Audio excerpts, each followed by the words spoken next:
और हमारे धर्म में तो ये है, हिंदू धर्म में, कहीं भी पत्थर रख दो, एक लाल झंडा रख दो, पीपल के पेड़ के नीचे मंदिर बन गया। तो क्या मानते हैं, सवाल नहीं है। हम सर्वे नहीं कर रहे हैं, ना हम सुप्रीम कोर्ट है ना हाई कोर्ट है। हम ये कह रहे हैं बीजेपी से सावधान रहिए। बीजेपी जानबूझ करके ज्ञानवापी मस्जिद का मामला इसलिए उठा रहे हैं, वो स्मोक स्क्रीन बना दी उन्होंने कि आप असली मुद्दे दिखाई नहीं दो। बड़ी बड़ी कंपनियां बिक गई, हमें और आपको पता ही नहीं लगा, हम और आप उस बहस में हैं। विदेश जाना था गेहूं, किस उद्योगपति के सारे पे रोक दिया कि जाइए विदेश ले जाओ गेहूं। आपने हमने सबने पढ़ा, लेकिन आपने और हमने ये नहीं पढ़ा कि विदेश जा सकता है गेहूं। हमने आपने ये जाना ही नहीं कि कब बैंक किसको बिक गई, बैंक मर्ज हो गई। तो जो बड़े बड़े घोटाले हैं, बड़े बड़ी जो बीजेपी साजिश रच रही है, उससे ध्यान हटाने के लिए जानबूझ करके इस तरह के मुद्दे उठाते हैं। तमाम 1991 का एक्ट है, मुझे उम्मीद है सुप्रीम कोर्ट उस पर ध्यान देगा। मुझे उम्मीद है कि जब यहाँ के अयोध्या का फैसला आया उसमें भी कहा गया कि ये हम और इश्यूज के लिए नहीं माना जाएगा। इसीलिए मैं कह रहा हूँ कि बीजेपी जानबूझ करके संस्थाओं से खिलवाड़ कर करके ये फैसले करा रही है।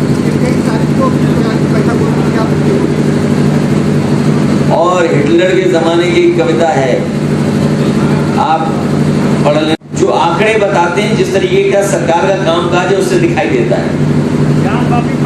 इसीलिए मैंने आपको उदाहरण दिया कि अगर बड़े उद्योगपति का, बड़े कारोबारी का कोई इलीगल काम होगा, उस पर बुलडोजर नहीं चलेगा। और मैंने स्पेसिफिक उदाहरण दिया। हम सब पूछते हैं, हम सब का यहाँ से एक बहुत गहरा रिश्ता है।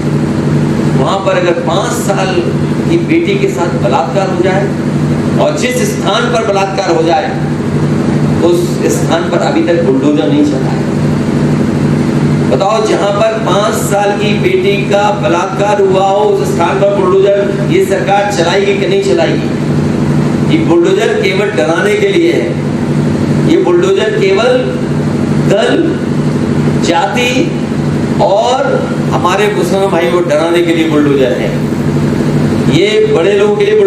और ये जो बनारस का मामला चल रहा है उसके पीछे जानबूझ करके भारतीय जनता पार्टी है, क्योंकि उसे बैंकें बेचनी हैं।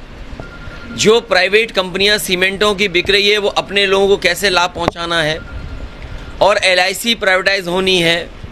तो ये जो बड़ी बड़ी संस्थान है, LIC का प्राइवेटाइजर होना, बैंकों का मर्ज होना और बैंकों का डूबना, और जिस तरीके से पूरा गेहूं खरीदवा दिया कुछ व्यापारियों के हाथ में। अगर आप पूरे प्रदेश का गेहूं देखेंगे तो 5-6 लोगों ने गेहूं खरीद लिया और वो गेहूं विदेश जा रहा था। 4000 से ज़्यादा ट्रक केवल राजकोट में खड़े थे।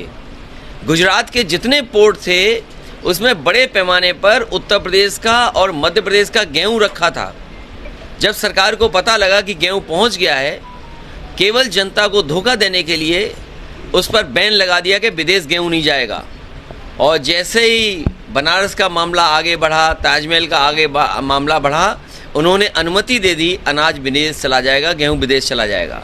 अब गांव में डुगडुगी चलवा रहे हैं कि जिसके पास ये सामान होगा, जिसके पास ट्रैक्टर होगा, जिसके पास AC होगा, उसको राशन का पैसा वापस करना पड़ेगा। ये गरीबों से भी मुनाफा कमाना चाहती है।